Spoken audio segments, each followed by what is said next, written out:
right, good morning. Good morning.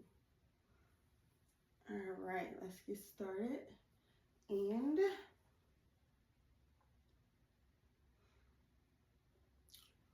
so, last week we talked about doubt, and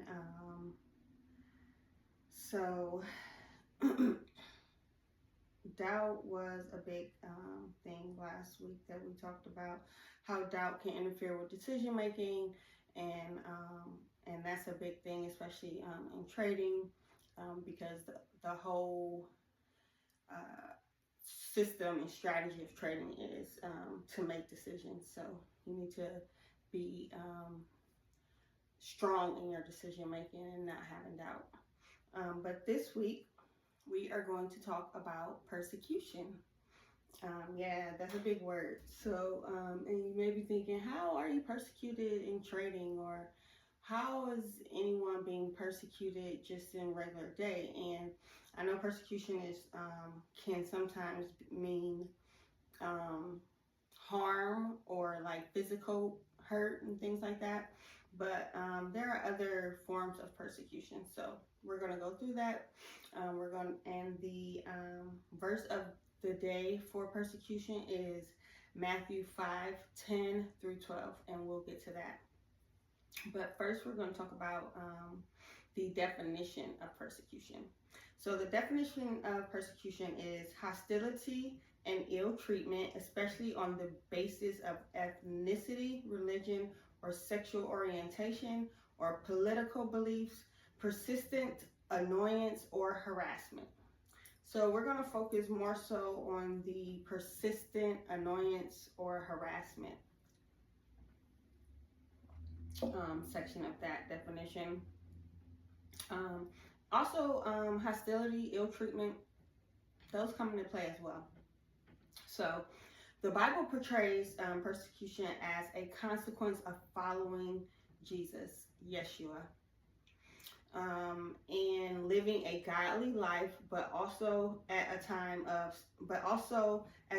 of spiritual growth and reward. So the Bible says that persecution is basically when you decide to follow Christ, you begin to have spiritual growth, and as you begin to have spiritual growth, there may be people in your life who may persecute you in a way of saying things like, oh, now you want to change, or you're not going to change, or saying even you haven't changed, when you know in your heart and God knows that you have changed. And you may have made a tremendous change, and they're still trying to downplay the change that you have made in your life. And God was persecuted. Well, not God, I'm sorry. Jesus was persecuted. So, as he says in the Bible, if they persecuted me, they're going to persecute you. So, your walk with Christ is not going to be an easy walk. When I first started to just like be more obedient, I won't say my walk with Christ, because I've been walking with Christ my whole life. I just haven't been obedient to his word. I haven't been obedient to Yahweh's word. I haven't been obedient to the ways and the laws of the Lord. And I was just living by grace. I knew that Yeshua died on the cross for my sins, and I knew I was going to heaven. I knew I believed the things that I needed to believe to go to heaven, but I wasn't practicing a lot of them. I prayed all the time. I've always been a praying person, but I prayed, asked God for things, but I still was just in the world being worldly. And God gave me every single thing that I've ever prayed for. Literally everything I've ever prayed for and wanted, because I needed it in my life. He gave it to me. I don't pray for frivolous things, so it's not like I'm just praying for random stuff. But when I pray for something and I think that I want something, God literally gives it to me. And I have been so disobedient to his word. And so now I just want to be obedient and show gratitude for all the covering that he has put upon my life. He has given me so much grace. And I just want to show my thanks by being obedient to him.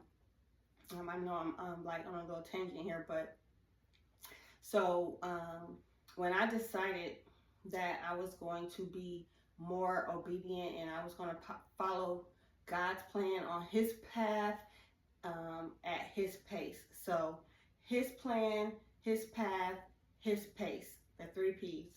When I decided that in my life, He told me that I was going to be persecuted. He told me this. I would read it in the Bible how David was persecuted, and I always would say, nobody does anything to me because I can't be bothered. Like, I always feel like what people say about me or to my face or behind my back, it does not bother me. I don't get offended. I literally never, ever, ever get offended by people's words because I know who I am. So I kept on reading about David's persecution and all these different persecutions in the Bible, and I'm just like, yeah, that's not going to be me. But God just kept sending it to me and telling me, like, be careful of persecution. And I was ignoring it. And lately, I've been experiencing it. And I've been experiencing it from people that I knew in my past, from being outside and seeing things like I've changed and where's the old Kevin and things like that. And then I've been persecuted by people that are really close to me that I thought would never or could never say the things that they said to me regarding my walk with the Lord and my change and my obedience to God's word, saying things like I haven't changed and downplaying the change in my spirit and in my heart. But what God also told me is He sees me, so keep doing what I'm doing because the only person that matters in my walk is Him. So I'm doing this for Him. I'm walking and being obedient in the Lord, for the Lord, not for outsiders and not for anyone else. So if other people are persecuting me, in a sense, I'll say quote unquote persecuting me, it doesn't matter because I am doing this for Yahweh and no one else. So there is a verse in the Bible, I should have wrote it down. I don't know exactly how it goes. Don't quote me, and I can't remember the book. Maybe it's James, but it says, be happy in the persecution. Like, be happy when people are persecuting you for God, because that leads to the kingdom of heaven, to eternal life. So rejoice in it, I think it says, when someone is persecuting you in the name of the Lord. So when people say that to me, and when I was recently told that, like, I was smiling because I'm like, God, you told me this was going to happen, and it's happening, and I love it. Like, I want people to think that whatever they want to think, because Yahweh knows. He sees me. He knows my heart. He sees what I'm doing. He sees the change that I've enacted into my life, and He is so proud of me, and that's the only person that I want to be proud of me. He blesses me more and more each day for my obedience, and I just can't even imagine the blessings that He has in the future for me, for the things that I've prayed for and asked Him for in my obedience to Him. He has blessed me with so much in my disobedience. Oh my Lord. I can only imagine what He's going to bless me with in my obedience. So, not saying that I won't have troubles and trials and tribulations, because there will always be seasons of wilderness, and I am ready for those seasons. But now the difference is, I know that when I am in the wilderness, Yahweh is with me. He is walking beside me, and He is keeping me covered even in the darkness. So, so persecution. I'm going to go to the verse that I picked. It is, again, Matthew 5:10-12. And I'm going to read that. This, I have like this ring light on, and I think I made it a little too bright today because it's a gloomy, rainy day. And so I'm looking at the camera, and then I go down and look at my iPad to read, and it's just like a circle in my vision from the ring light. So I'm like feeling a little funny because I see the full circle here when it's there. So sorry guys, but all right, sorry folks. I like to say folks because it's ladies and men watching me, and I don't like to call a group of women guys. I don't like that. So AIAOs. Get my Spanish going. Okay, here we go. Matthew 5:10-12. Blessed are those who are persecuted for righteousness' sake, for theirs is the kingdom of heaven. Blessed are you when they revile and persecute you and say all kinds of evil against you falsely for my sake. Rejoice and be exceedingly glad, for great is your reward in heaven. For so they persecuted the prophets who were before you. So this is kind of like the verse that I just said I read. I thought was in James, but I still think it's a verse in James that says something about being persecuted, or maybe that's the verse about endurance, or I believe maybe, I don't know, but I'll get back to you guys on that. I'll look and see what verse I was talking about, but I'm pretty sure it was a verse in James that I'm talking about. But yeah, so this is saying that you are blessed for being persecuted for the sake of the Lord. So I am saying to you, if someone is persecuting you for the sake of the Lord and your walk with Jesus Christ, I say Yeshua a lot because that really was his name, and they changed it, King James or whatever, whenever he wrote the Bible, changed the name because he said that it would be easier for people to say Jesus than Yeshua. But Yeshua, and I don't know, I guess I do say it right and wrong a lot, so I guess maybe he was right, but still, you just don't change Yeshua's name. Anyway, so that again, the verse 5:10-12, I want to read it again. Blessed are those who are persecuted for righteous sake, for theirs is the kingdom of heaven. Blessed are you when they revile and persecute you and say all kinds of evil against you falsely for my sake. Rejoice and be exceedingly glad, for great is your reward in heaven. For so they persecuted the prophets who were before you. Yes, Lord, yes. So I just want to spread the word of Yahweh, and I want to spread it through trading. I want to let the world see how God has blessed me with trading and in the stock market and with this talent, and I want to give what Yahweh has given to me to others. I want to be a blessing to others. Yahweh has always been a blessing to me, and I just want to spread the word of trading and investing in the stock market to my culture, to us black folks, because we don't know about it, and it is such a big world, and it is so profitable, and we need to be in this ring. So I want to spread that.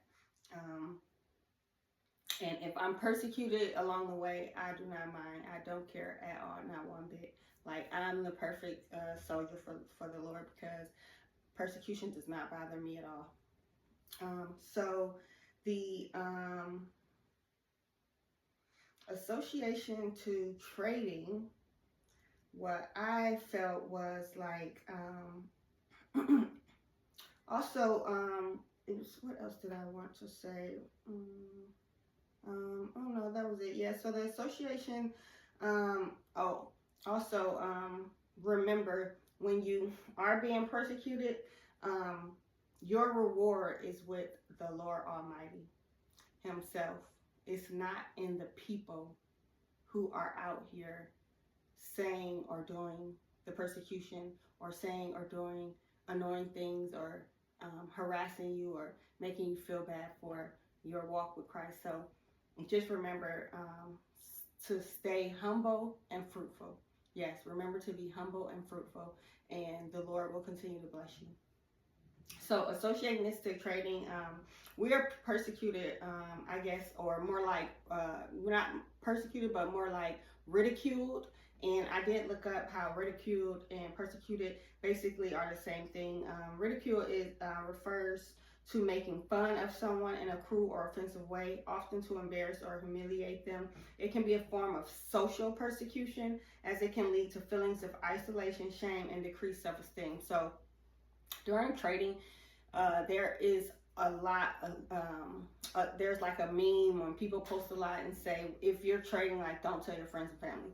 And they say that because when you tell your friends and family that you're a trader, or that you're learning to trade, Ooh, the persecution and the ridicule, especially if you don't have a good support system around you, it is crazy. So I don't tell people my business. My mother taught me that a long time ago. Don't tell anybody what you're doing until you do it.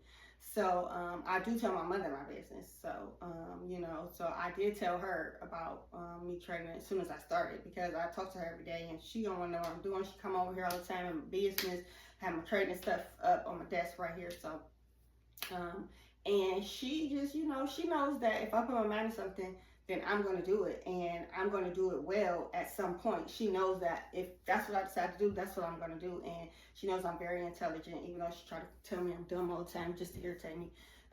But she knows I'm going to be able to figure it out and do it. So she's been very supportive.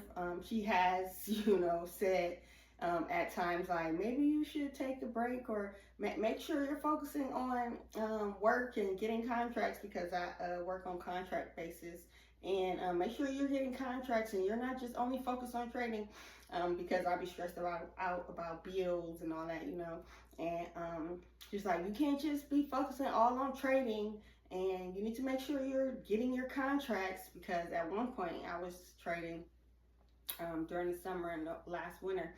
I was not getting contracts for like that. I probably got like one contract, and I had like one job, and I wasn't focusing on nothing, barely the job. I was focusing on trading, and I wasn't getting contracts and stuff like that. But that's because I needed to spend all my time on the charts. I was spending 12 hours a day looking at the charts. Literally, I'm not kidding. I would get up, look at the charts, take my daughter to school, come back, and be on the charts 7 a.m. to like the market closed at 5 p.m. Get back on when it opened at 6, be on it till like 9:10, then go to bed, and then get in my bed, watch trader interviews, watch people trading on YouTube. I was obsessed for 5 months. So that's all I was focused on for real. So, but now, I have my contract for work. I started doing my contracts again, and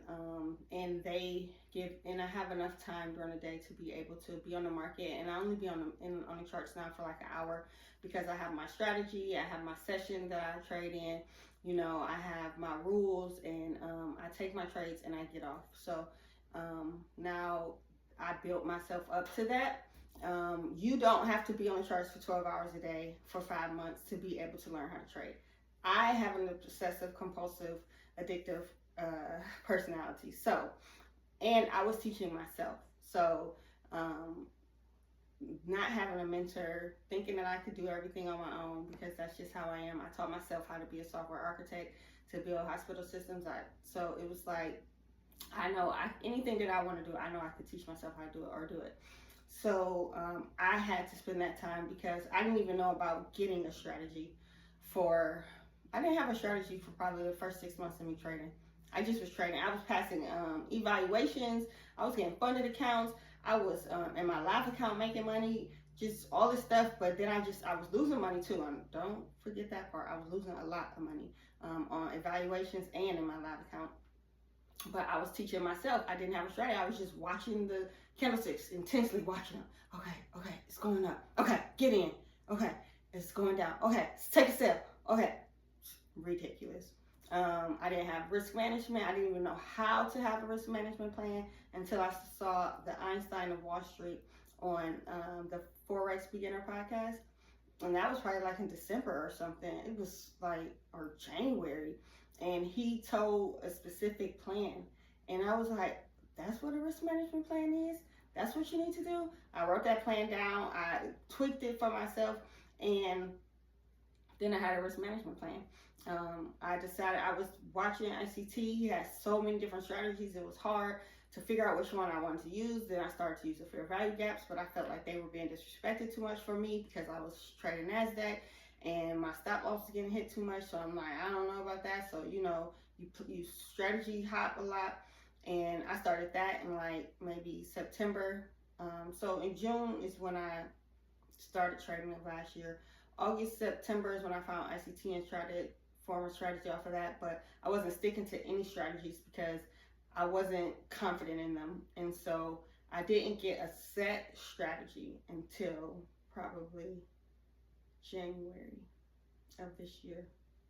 So, and that is when I decided to use, you need confluences So order blocks and levels, those are my two key things for my strategy. But yes, so persecution in trading is basically people are going to say negative things about you on your journey. So the best thing is not to involve people that you don't feel like are going to be supportive. Even if you feel like they're going to be supportive, they may not be. But just know, don't let those people interfere with your journey, because if God brought you to trading, then it's for you. If you have tried and you're not understanding, then you need to find a good mentor. I think that would have cut my learning curve in half. I could have been profitable and a successful trader within months if I would have had a mentor and not try to do it on my own, or at least if I would have found a strategy to stick with in the beginning, because just watching candlesticks and then getting out of that habit took me a while. Once I did decide on a strategy, I think I decided on my strategy actually in like December, but it took me to like February to actually trust my strategy and to actually consistently utilize it, because I was used to just watching the candle so much. I kept on just focusing on the small one candle movements instead of the bigger picture. It took me a while to adapt. But if you get a mentor and you focus on a key strategy from the beginning in your journey, like that will send you to profitability much faster. So yes, when you are being persecuted for your trading journey, just ignore the naysayers and focus on your strategy. I have the 3 steps that you need to focus on when trading that are just in my mind. It's not on here. This is just for you. Pick one asset, one session, and one strategy. So those 3 things: one asset, one session, trading session, and one strategy. And focus on that. Don't focus on anything else. Just let the background noise be background noise, and you just key in tunnel vision. So yeah, so that was today. I guess that wraps up today, is what I'm trying to say. Thanks for joining me again this week, and I'll see everyone next week.